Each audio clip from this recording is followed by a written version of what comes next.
ഇത്തവണത്തെ ഓസ്കറിൽ മികച്ച ചിത്രത്തിനുള്ള നോമിനേഷൻ ലഭിച്ച ഒരു ക്രൈം ഡ്രാമ പരിചയപ്പെടുത്താം. The secret agent. ഇതൊരു പോർച്ചുഗീസ് ഹിസ്റ്റോറിക്കൽ പൊളിറ്റിക്കൽ ത്രില്ലറാണ്. ക്യാൻ ഫിലിം ഫെസ്റ്റിവലിൽ മികച്ച സംവിധായകനും മികച്ച നടനുമുള്ള അവാർഡ് ലഭിച്ച സിനിമ കൂടിയാണ്. ഇത് തിരുവനന്തപുരത്ത് ഈ വർഷത്തെ IFFKയിൽ പ്രദർശിപ്പിച്ചായിരുന്നു. പക്ഷേ തിരക്ക് കാരണം എനിക്ക് ഈ പടത്തിന് റിസർവേഷൻ ഒന്നും കിട്ടിയില്ല, അങ്ങനെ കാണാൻ പറ്റിയില്ല. പിന്നെ ഇത് ഡീറ്റെയിലി അവൈലബിൾ ആവുമ്പോൾ എന്തായാലും കാണണമെന്ന് വിചാരിച്ചാണ് അങ്ങനെ കാണാൻ പറ്റി. ക്ലബർ മെൻഡോൻക ഫിലോ സംവിധാനം ചെയ്ത സിനിമയാണ്. വാഗ്നർ മോറയാണ് ഇതിലെ നായകനായിട്ട് വന്നിരിക്കുന്നത്.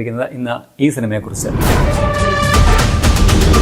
1977 സിനിമയിൽ കാണിക്കുന്നത്. ബ്രസീലിൽ സൈനിക സ്വേച്ഛാധിപത്യത്തിന്റെ കാലഘട്ടമായിരുന്നു അത്. ഒരു സ്രാവിന്റെ വയറ്റിൽ നിന്നും ഒരു മനുഷ്യന്റെ കാല് ലഭിക്കുന്നതിൽ നിന്നുമാണ് പടം ആരംഭിക്കുന്നത് തന്നെ. അതേസമയം തന്നെ നായകൻ റെസീഫെ എന്ന തന്റെ സ്വന്തം നാട്ടിലേക്ക് യാത്ര ചെയ്തുകൊണ്ടിരിക്കുകയാണ്. അയാളെ കൊല്ലാൻ വേണ്ടി 2 വാടക കൊലയാളികളും ആ നാട്ടിലേക്ക് എത്തുന്നു. തുടർന്ന് നടക്കുന്ന സംഭവങ്ങളുമാണ് സീക്രട്ട് ഏജന്റ് എന്ന ഈ സിനിമ പറയുന്നത്. പേഴ്സണലി എനിക്ക് പടം നന്നായിട്ട് ഇഷ്ടപ്പെട്ടു. ഇതിന്റെ ആ ഒരു കഥാപശ്ചാത്തലം കൊണ്ടാണോ അല്ലെങ്കിൽ ആ ഒരു നൊസ്റ്റാൾജിക് വൈബ് നൽകിയത് കൊണ്ടാണോ എന്തോ ഒന്നുകൊണ്ട് ആദ്യം തന്നെ നമ്മൾ ഈ പടത്തിലേക്ക് ഹുക്ഡ് ആവുന്നുണ്ട്. സ്ലോ പേസിലാണ് ഇതിന്റെ കഥ പറഞ്ഞു പോകുന്നത്. എല്ലാവർക്കും പറ്റിയ പടമേ അല്ല. പക്ഷെ മേക്കിങ്ങും കാസ്റ്റിങ്ങും പെർഫോമൻസും ആർട്ട് ഡയറക്ഷനും ഒക്കെ കിടുവാണ്. അത് നമ്മളെ ഇതിങ്ങനെ കാണാനായിട്ട് പിടിച്ചിരുത്തുന്നുണ്ട്. ത്രില്ലർ പശ്ചാത്തലമുള്ള സിനിമയാണ്. ഒരു ക്യാറ്റ് ആൻഡ് മൗസ് ഗെയിം പോലെയുള്ള കഥയാണെന്ന് പറയാം. സോ വളരെ ഇൻട്രസ്റ്റിംഗും അത്യാവശ്യം എൻഗേജിംഗുമായിട്ടാണ് പടം മുമ്പോട്ട് പോകുന്നത്. ആർക്കും വേണ്ടാതെ ദിവസങ്ങളായിട്ട് കിടക്കുന്ന ഒരു മൃതദേഹം ആദ്യം തന്നെ കാണിച്ചുകൊണ്ട് അക്കാലത്തെ ബ്രസീലിലെ ഒരു രാഷ്ട്രീയ അരാജകത്വത്തിന്റെ ഒരു നേർക്കാഴ്ച സിനിമ നൽകുന്നുണ്ട്.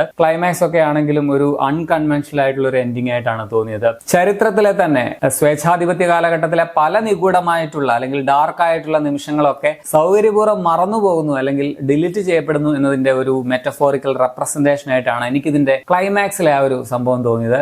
ഇടയ്ക്ക് ഒരു രാത്രി ഒരു കാലിന്റെ ഒരു കിടു സീനുണ്ട്. ഒരു ഫാന്റസി ഹൊറർ പടം പോലെ അത്രയും ഭാഗം കണ്ടപ്പോൾ തോന്നിയായിരുന്നു. വളരെ അസാധാരണമായിട്ടുള്ള ഒരു രംഗമായിരുന്നു അത്. ഒരുപാട് കാര്യങ്ങൾ കൊണ്ട് എനിക്ക് പേഴ്സണലി ഇത് റിലേറ്റ് ചെയ്യാനും പറ്റുന്നുണ്ടായിരുന്നു. അപ്പം പടത്തില് ഒരു സിനിമാ തിയേറ്റർ ഒരു കഥാപാത്രം പോലെ തന്നെ നിൽക്കുന്നുണ്ട്. ജോസ് എന്ന സിനിമയ്ക്ക് കഥയിൽ ഒരു പ്രാധാന്യമുണ്ട്. ഇതിലെ പല ക്യാരക്ടേഴ്സും ആക്ടേഴ്സിനെ കാണുമ്പോൾ നമുക്ക് ഇന്ത്യക്കാരെ പോലെ തോന്നുന്നുണ്ടായിരുന്നു. വാഗ്നർ മോറയാണ് ഇതിലെ നായകനായിട്ട് വന്നിരിക്കുന്നത്. അർമാൻഡോ എന്ന കഥാപാത്രമാണ് അദ്ദേഹം ചെയ്തിരിക്കുന്നത്. ഗംഭീര പെർഫോമൻസ് ആണ്.